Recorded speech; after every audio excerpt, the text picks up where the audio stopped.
yang bisa membantu untuk mendeteksi kecurangan. Yang pertama itu adalah hanya ada beberapa perusahaan di pasar, tidak ada harga itu tidak berfluktuasi karena secara independen. Juga harga sudah dikenal luas. Juga semua anggota kartel menjual produk yang identik pada titik yang sama dalam rantai distribusi gitu. Nah, metode-metode yang biasanya dipakai di kartel itu adalah menetapkan lebih dari sekedar harga, juga membagi market share pasar. Jadi perusahaan ini nih, kamu menjual ini, kamu menjual ini, biar mereka itu sama-sama untung gitu. Padahal itu tidak diperbolehkan ya, karena menghambat pasar persaingan sempurna gitu. Juga memperbaiki harga pasar, juga menetapkan juga harga pemicu. Nah,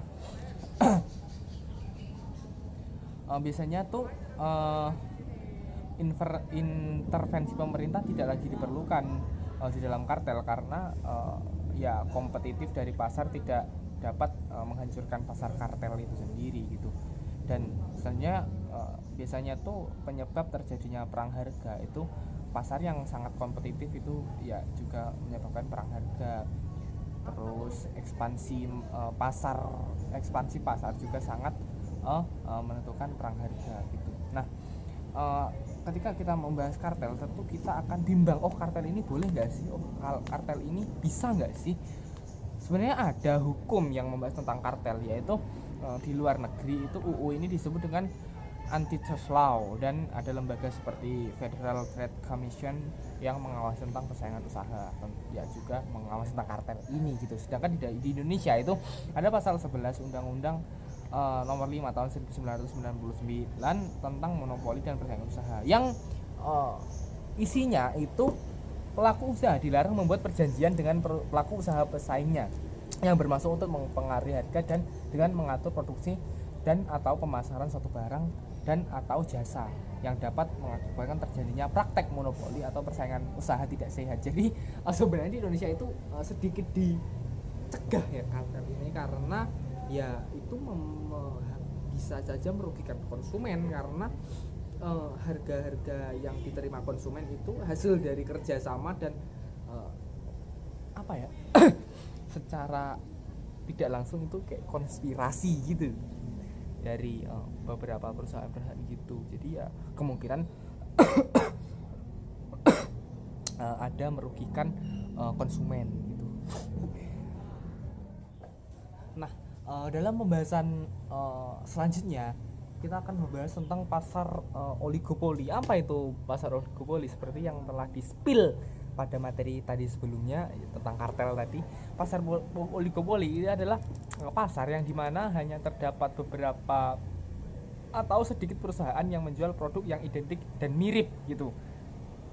Nah, untuk karakteristik dari pasar ini itu biasanya hanya terdapat beberapa perusahaan saja dan sedikit dari perusahaan gitu, dan produknya itu bersifat homogen. Jadi produknya itu kayak hampir sama dari perusahaan satu dan perusahaan lainnya gitu.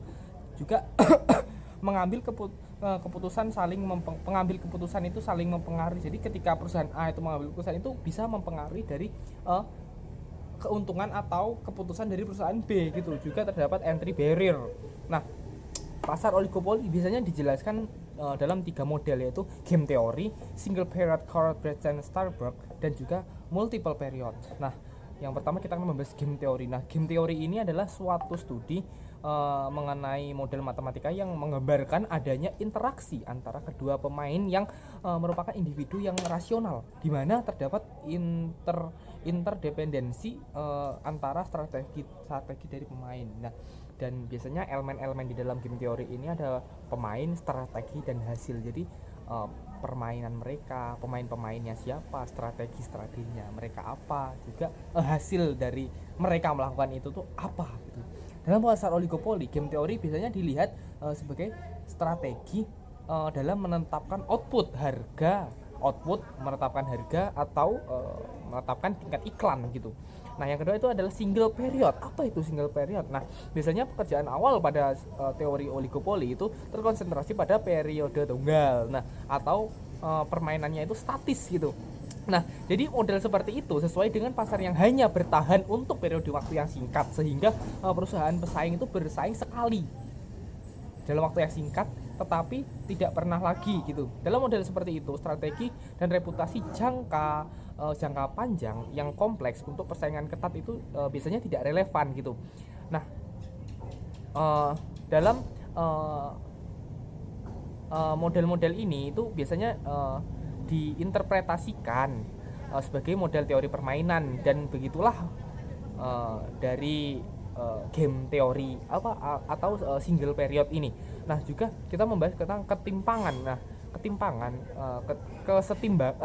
kesetimbangan nas. Nah, kesetimbangan ini yang paling banyak digunakan. Serangkaian strategi disebut kesetimbangan nas jika dengan mempertahankan strategi semua perusahaan lain konstan. Tidak ada perusahaan yang dapat memperoleh hasil atau keuntungan yang lebih tinggi daripada perusahaan lainnya. Jadi biasanya tuh keuntungan dari beberapa perusahaan yang oligopoli ini itu tidak lebih tinggi dari antar satu dan perusahaan lainnya gitu. Kemudian ada yang ketiga adalah game multi period. Nah, game multi period ini biasanya perusahaan itu menggunakan strategi kompleks di mana mereka mengubah perilaku dalam satu periode tergantung pada periode sebelumnya. Jadi perilaku dalam periode ini itu bergantung pada periode sebelumnya. Contoh nih, keputusan saya dalam periode ini itu sebenarnya itu mempertimbangkan keputusan sebelumnya. Oh, keputusan sebelumnya itu kayak apa gitu. Jadi itu kayak mengambil hikmah dari keputusan yang sebelumnya, periode sebelumnya gitu. Nah, permainan ini berulang di mana pemain mengetahui tindakan saingan mereka sebelumnya dan mengondisikan tindakan mereka dalam periode ini dan juga periode yang akan datang, itu mempertimbangkan keputusan dari periode yang sekarang gitu. Nah,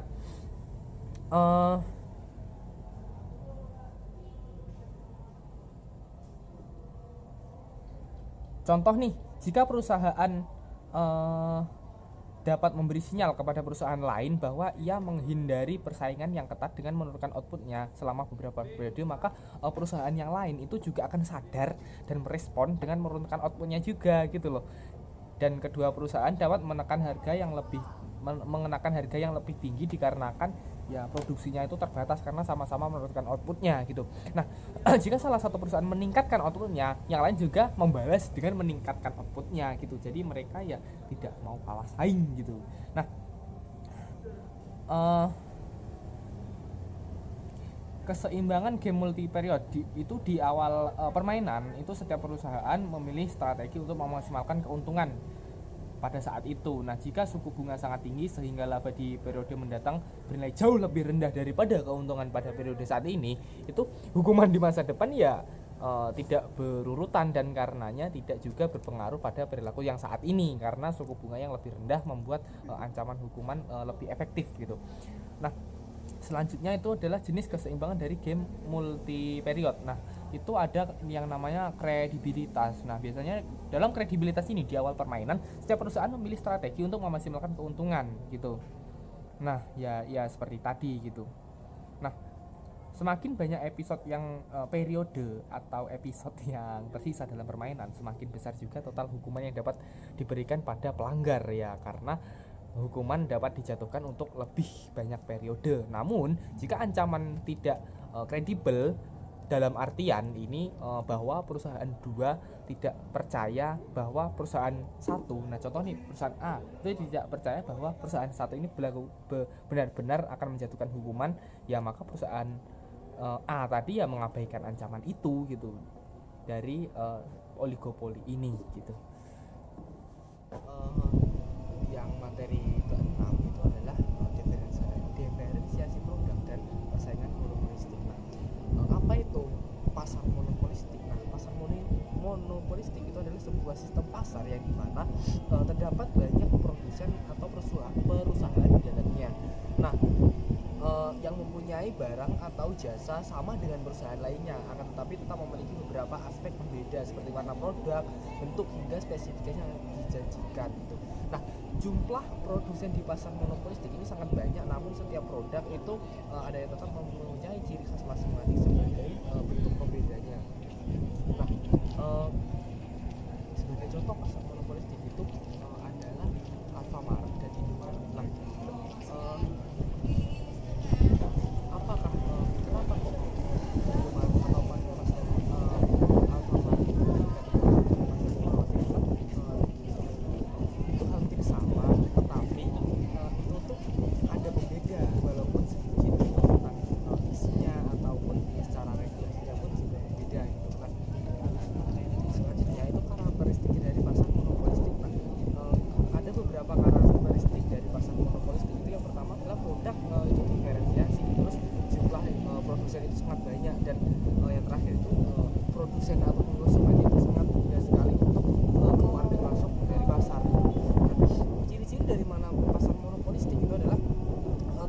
banyak penjual, karena ya banyak penjual di dalam pasar monopolistik itu juga barangnya bersifat berbeda corak, produk serupa tetapi tidak sama gitu. Contoh nih, mie sedap sama Indomie gitu, atau apa itu.